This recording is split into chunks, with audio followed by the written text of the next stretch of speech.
L'examen de la proposition de budget de la mission Recherche et enseignement supérieur intervient vers la fin du débat budgétaire et nous allons donc apprécier votre intervention à l'aune de celle de vos collègues qui vous ont succédé à cette tribune. Le novice que je suis en cette matière est surpris de découvrir les capacités miraculeuses de cet hémicycle. En effet, alors que M. Darmanin, votre grand argentier, a déclaré pour la première fois, je le cite, que pour la première fois depuis des années, son gouvernement avait eu le courage d'inverser la courbe de la dépense publique, la plupart de vos collègues nous ont expliqué ici que leur budget avait été épargné. Entre le vote des recettes et la discussion des dépenses, environ 7 milliards d'économies ont disparu. Cet hémicycle a donc la faculté de transformer les moins en plus. Dans cette logique, Madame la ministre, vous allez donc nous expliquer que votre budget est un budget de transformation et que les missions essentielles ont été sanctuarisées. Je vous assure, comme la plupart des budgets défendus par vos collègues, le vôtre recevra une large approbation de cette Assemblée et notre groupe sera le seul à voter contre.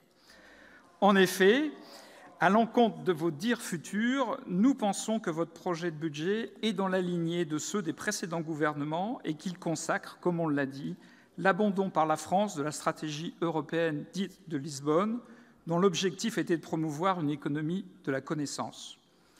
Alors que nombre de nos partenaires européens ont augmenté, parfois dans des proportions importantes, la part des dépenses publiques destinées à l'enseignement supérieur et à la recherche, la place de la France reste médiocre et a même reculé dans certains domaines. Ainsi, la part des dépenses des établissements d'enseignement supérieur dans le PIB est inférieure à la moyenne de l'OCDE et, plus grave encore, la dépense annuelle par étudiant est en baisse continue depuis 2009.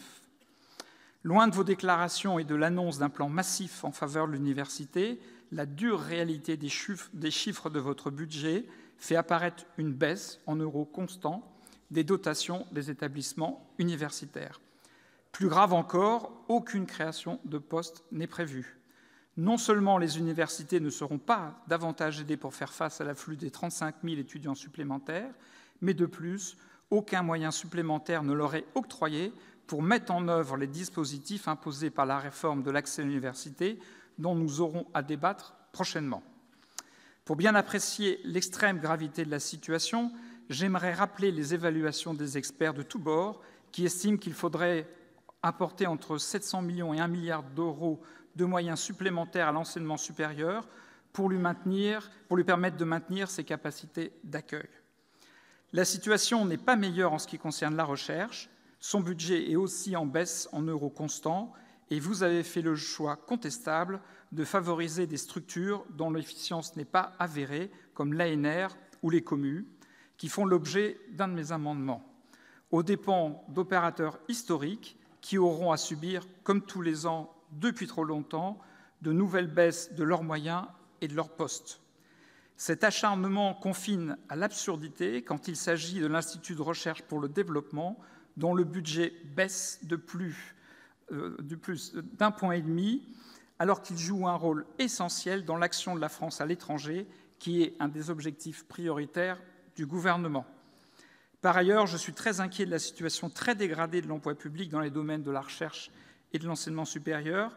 Les suppressions de postes de chercheurs, l'absence de recrutement nouveau, la baisse des postes ouverts pour le concours du CAPES et la dégradation des conditions financières et matérielles des agents dissuadent de plus en plus les étudiants de se tourner vers toutes ces professions.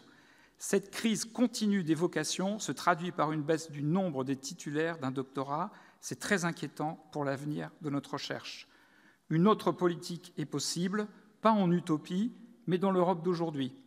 Depuis des années, un dogme bien ancré dans les esprits impose de considérer la dépense publique comme un mal qu'il faudrait combattre. Il y aurait, comme pour le cholestérol, une bonne dépense qui serait privée et une mauvaise dépense qui serait publique. Cette dernière, comme le mauvais cholestérol, conduirait à la sclérose, et je vous rappelle certains propos sur la graisse du mammouth. Partant de ce principe, il suffirait donc de transférer de l'argent public des opérateurs de l'État vers la recherche privée pour dynamiser tout le système. L'examen des évolutions de notre recherche depuis 10 ans montre sans contexte que cette stratégie a échoué. Nous avons affaibli notre recherche publique et cela n'a pas favorisé la recherche privée, bien au contraire. Notre voisin, la Belgique, a mis en œuvre une stratégie inverse avec une totale réussite puisqu'elle est maintenant devant nous dans le classement des pays en fonction de la part de PIB de leurs dépenses totales en recherche de développement. Autrement dit, l'investissement massif dans la recherche publique a eu un effet d'entraînement très efficace pour la recherche privée. Cet effet de levier a été observé pas seulement en Belgique, mais dans tous les pays où des politiques similaires ont été engagées. Alors, Madame la Ministre, abandonnez vos dogmes, soyez pragmatiques et investissez largement dans la recherche publique.